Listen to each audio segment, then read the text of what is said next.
Bomber TV. Hi guys, Bomber here. Welcome back to the channel.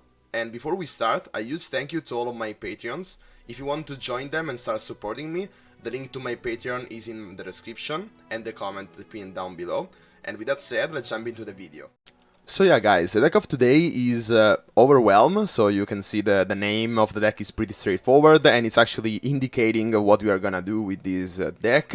So of course the key keyword here is Overwhelm. We have a lot of units with Overwhelm, such as Ruthless Raider as soon as turn 2, Iron Ballista to follow up on turn 3. We have some possibilities of leveling up Draven, which is gonna get of course Overwhelm as well. Then we see, moving on, Wolf Rider. We also have some ramp action going on. It could be useful to ramp into Alpha Wildclaw, for example, another Overwhelm you may see, and of course Darius, like the champion with Overwhelm. And then we have also Ancient Yeti. Of course we want to have the Ancient Yeti on the mulligan so that we can play that as soon as turn 4. A 4 mana 5/5 Overwhelm is actually pretty good, but it's even better if you have some other plays on turn 4, on turn 5 and so on, and then you actually cast it on turn 7 for 0 mana on top of something else, like a Darius or something else, like really. And then we also have some tools to, you know, take our opponent off guard. We have Brothers Bond, which is actually pretty good, even considering that we have a lot of Overwhelm. So, like, most of the times you are giving the +2 attack to 2 units, but since they don't have Overwhelm, you actually don't deal the full output of this basically burn card. You can see it as a burn card. Instead, since most of our units already have Overwhelm, this is basically a decimate for 2 mana at burst speed. Of course, it needs units, it can be countered by killing those units and etc. But of course, you can see how the cheapness of this combat trick is sometimes better than decimate. Then we have Troll Chant, actually very good to survive all sorts of like removal. Also can, you know, trade the 2 for 1 because you save one of your units from the removal, you reduce the attack of another blocker, so also the other unit survives. So of course Troll Chant is absolutely crazy. I called it as soon as I saw this card. This was S tier, would have been included in almost all Freljord decks, and of course this is no exception. We also have a Flash Freeze, which is kind of interesting in a aggro deck, but yeah, Flash Freeze sometimes can do a lot of stuff, considering that we are also seeing a lot of Targons. Lee, for example, we can Frostbite the Lee and it's basically game over. We also see the rise of some Riven OTK, which is one of my decks. Definitely check it out. I'll probably leave a card up below, but if you don't see it, let's go search it on my YouTube channel. And also, yeah, like if they buff a unit for like 20 attack or something, you just Frostbite it and that's the end of the day for them. Then we see Wild Claws, which is very, very interesting here, but you have to see it like a decimate with, on top of that, also it could deal more damage than a decimate, and on top of that you also can use it as a removal. So of course this sounds crazy, you know, but and if you make that comparison, then Wild Claws suddenly becomes very, very good. Of course you have to, this is more susceptible to some counters, because they can kill the sacrifice, their unit that you are striking, and I don't know why the damage doesn't go through. Like, since they have Overwhelm, the logic should be the same. Like, if the unit is no more there, like, the deal excess damage to the enemy Nexus part should still activate. But I guess that since it says an ally strikes an enemy, and that part doesn't happen because the enemy is not there anymore, like, that doesn't work. I don't really know, but anyways, so they can sacrifice your unit, they can remove the unit that is striking your unit, that being. So yeah, of course it has some more room for, you know, the unit could be frostbited, for example, then you don't deal any damage. So yeah, there is more room for counterplay, but casting this at the right time can be devastating. Like, imagine casting it from a Darius to something like, I don't know, at Zoe, for example, something that you want to remove, and suddenly you're dealing 9 damage and you're also removing their threats, which is Zoe for just 5 mana, which is completely crazy. It's basically an atrocity, better than an atrocity, because you don't even, you can cast it proactively, you know, you don't lose the unit that is striking. So obviously very, very good in the right scenarios. And also decisive maneuver, very, very strong. We have a lot of overwhelm. We remove one blocker, or possibly the one blocker which is blocking an overwhelm unit, which means that the overwhelm unit is dealing its full damage. And on top of that, we can also go quite wide with this deck, and so we deal 2 more damage for every unit that is getting through. If they have overwhelm, you are simply doing 2 more damage for every unit. And then yeah, that's basically. Also, we have 1 copy of Battle Fury, which sometimes can be devastating. Maybe they are removing something, you buff this health, and also if it has overwhelm, you are basically burning him from 8. 8 mana, deal 8. On an overwhelm unit, this is basically what it is, and yeah, it can be devastating most of the times. And so yeah, this deck is aggressive, very, very simple to pilot, but also has some some nice tricks and combo that if you are good at the game, you can use this deck at the best possible potential. But the thing that I like the most for this deck is that it's actually very, very consistent. I think I'm currently like, I don't know, something close to 90% win rate, something crazy like that. And that's because, since it is such an easy deck, there is no room for error, really. Like, you just need to play on curve, you just attack efficiently, and that's it, really. And of course, as I say, then if you are actually good at the game, then the only rare occasions in which you have to actually decide something, choose between, do I cast the Brothers Bond here, do I throw Chant, do I keep mana for a decisive maneuver, that little tricks and play, if you are actually good at the game, you can make this deck work at this maximum like efficiency. But already, even if you are a poor player, this deck is actually so consistent that you can't really go wrong with this deck. And so yeah, guys, that's it for the deck analysis, and then we are gonna see some plays, some games. Okay, guys, so as you can see, we are still at Diamond 1, but we are currently on the road to Master. I'm taking it slow, but we are probably gonna be there pretty soon, hopefully in time for the seasonal tournament. We're up against a Fiora Braum, which is kinda interesting. You want to have, of course, a nice curve. Currently we are attacking on turn 2. It could be nice to have a 1-drop, and then we also attack with the 2-drop. We don't see that, so yeah. Kinda sucks, but we're up against a Fiora. The wrong order. If we drew the Precious Pet before, we could have dealt 5 damage here, probably. Let's see if he has a blocker. But I don't think so. Yeah, he is a Fiora deck. Also, like, I feel kind of better that we didn't play the Precious Pet, because now he has to do something on his Fiora to actually not let her die. So let's see, here he could have Elixir of Iron on the Fiora to then trade, for example, at Raven. So let's see, because he's in Freljord, so this is the typical. Ooh, then because probably since he also runs Braum, this probably means that he drew Braum. So like now that we know that he drew Braum, what can we do to punish him? He's probably blocking the Braum. And but I also want to activate the Wolf Rider. So like here I'm thinking we have the Draven's Willing Death, so we could kill the Braum, but he could have an Elixir of Iron, for example, which means that then the Braum also survives, which is something that we don't want.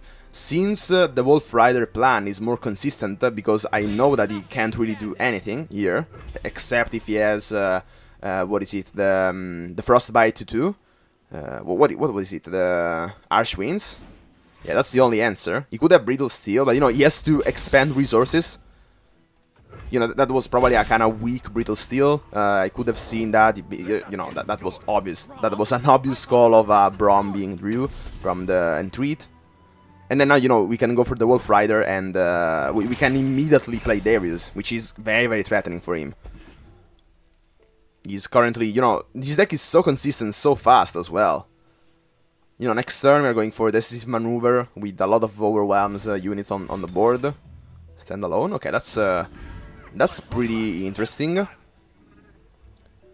Could we punish him for doing so? Like, we could discard something, and then here we go for Draven's Willing Death. So we kill the Braum if he doesn't have something like an Elixir of Iron, which he could have, definitely. But then, like, he's summoning a 3-3 anyways. What is the best plan here? I still probably think it's just to let this happen. We go for Darius. Yeah. I mean, this is obviously kinda, you know, not 100% correct. Like, it obviously depends on what he has in his hand. But I feel like going for the Darius, we also, you know, develop even more next turn. Or probably not, like, we just go for the attack and it should be winning already. Except he has something like, as I say, the Archwinds, stuff like that. But yeah, standalone on the Braum is pretty threatening.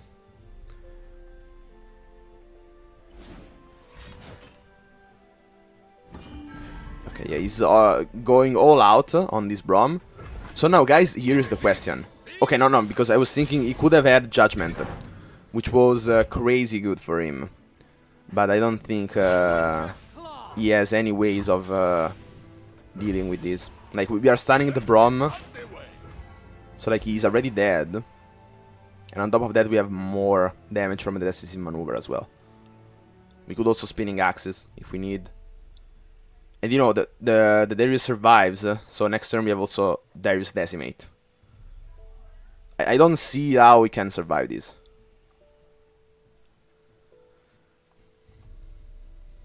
Archwinds, yeah, that could be an answer. But you know, he's basically wasting his whole turn just to do that. Then next turn he's trading. What is this? Throat Chant. Throat Chant is nice, but now we know that he can't Archwinds. He could steal either Brittle Steel, but it's pretty weak Brittle Steel, or he could Flash Freeze. That would be a bit more challenging for us. But I think this should be a really good game. If he... I don't know what he could do here.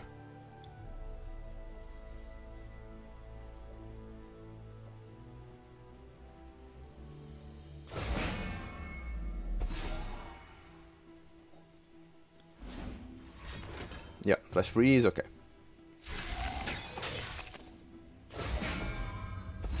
But then still we could still kill him with double spinning axe.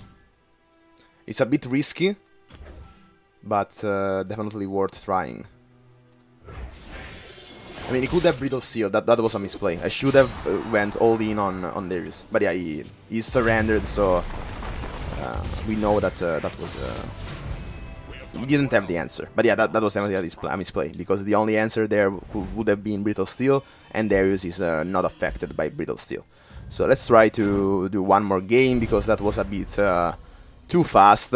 Like, I want to show more scenarios of this deck being played.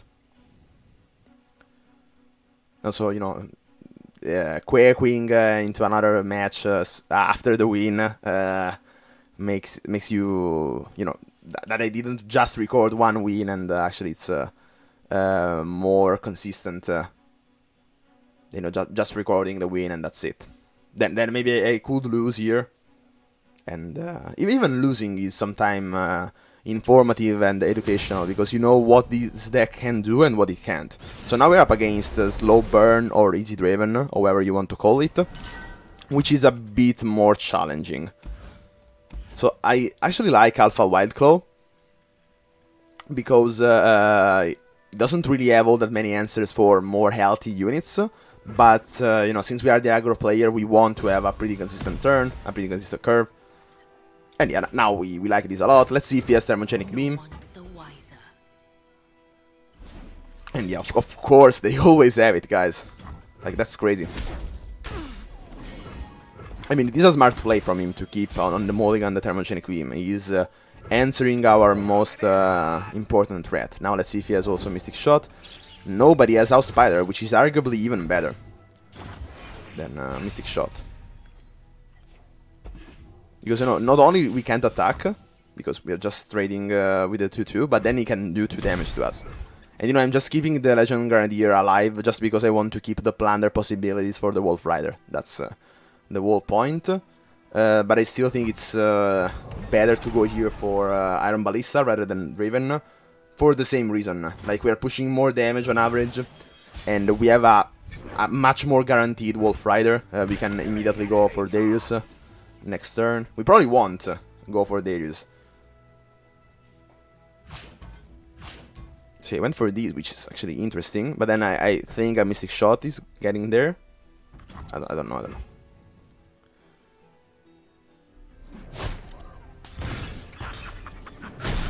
I mean, no, it was of course the right play, because otherwise we would value trade the 1-1. Yeah, Mystic Shot. Also, you know, seeing those basically pings being played on smaller units is obviously bad, but this means that later on he won't have the activators for like Scorched Earth, or now he's gonna play Ravenous Flock, and you know, our Darius is a bit more safe. Also right now you can see that we are actually leading on value, but he has a bit more tempo, because he has a 3-2 on the board. Decisive Maneuver, very good here. Ezreal, on the other hand, is pretty bad for us, because now he will gain the Mystic Shot. He'll probably use it, because otherwise we keep the mana, we don't really care if he passes there, so he'll probably use it. And so yeah, we wait on the Legend Saboteur to then play it afterwards. Explosives primed.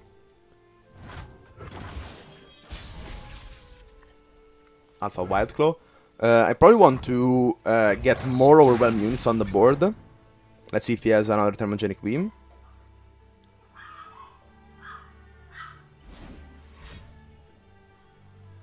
But then, you know, he uses all these turn. Okay, Thermo 3 Beam Improbolator there. Interesting. Ooh, Monkey Idol.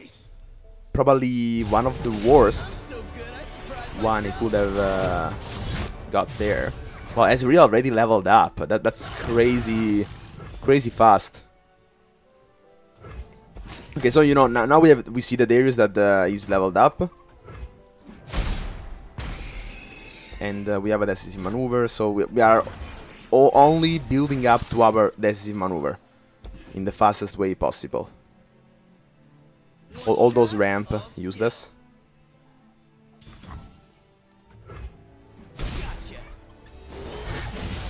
So next turn we will have 12 mana.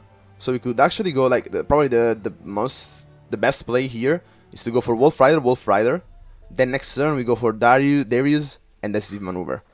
This is the way in which we are getting the most damage in, I guess.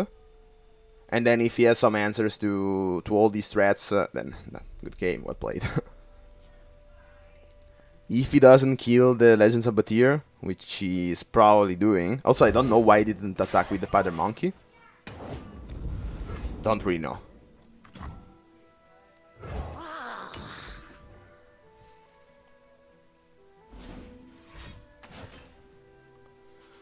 Okay, Traving Improbolator there.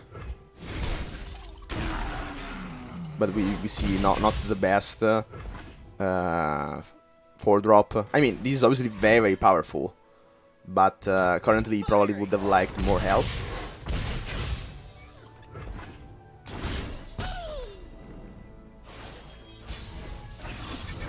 So everything is gonna be decided with this attack. Darius has to be decisive here. So let's see. Like here a Thermogenic Beam would be devastating.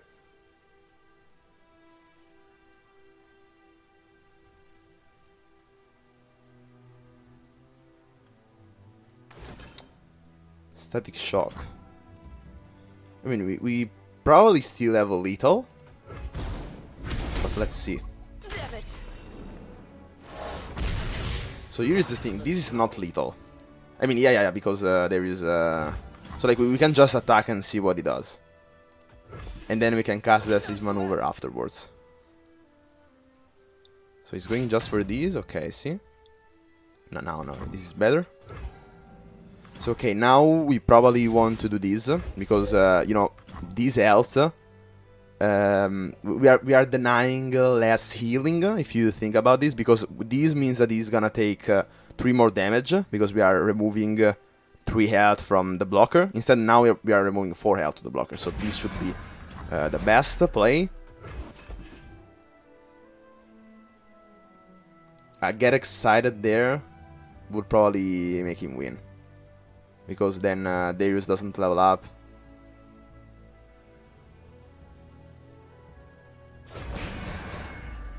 Something else. Double Mystic Shot.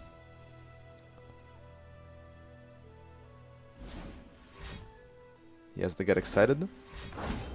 Ravage, okay, so he's searching for something. Actually interesting that you can put something on the stack and then Ramage. And then you can, you know, take back the spell that you casted. That's pretty crazy. But yeah, we won again, so... you can see here we are steadily climbing to Masters. Hopefully gonna get there pretty soon. But so yeah, guys, that's it for the deck guide of the Overwhelm archetype and some games to show how to play this deck. So yeah, guys, that's it. If you enjoyed the video and want more content like this, please consider subscribing to the channel. Also turn on the notifications, otherwise YouTube won't notify you of my content. Also, enter my stream so that you can interact with me live, as well as entering the Discord server so that you can interact and stay in touch with this amazing community that we are building. All the links that I just said are down below in the pinned comment and in the description, as well as also Twitter and Instagram. So that's it for this video. Hope you liked it and find it useful, and as always, see ya!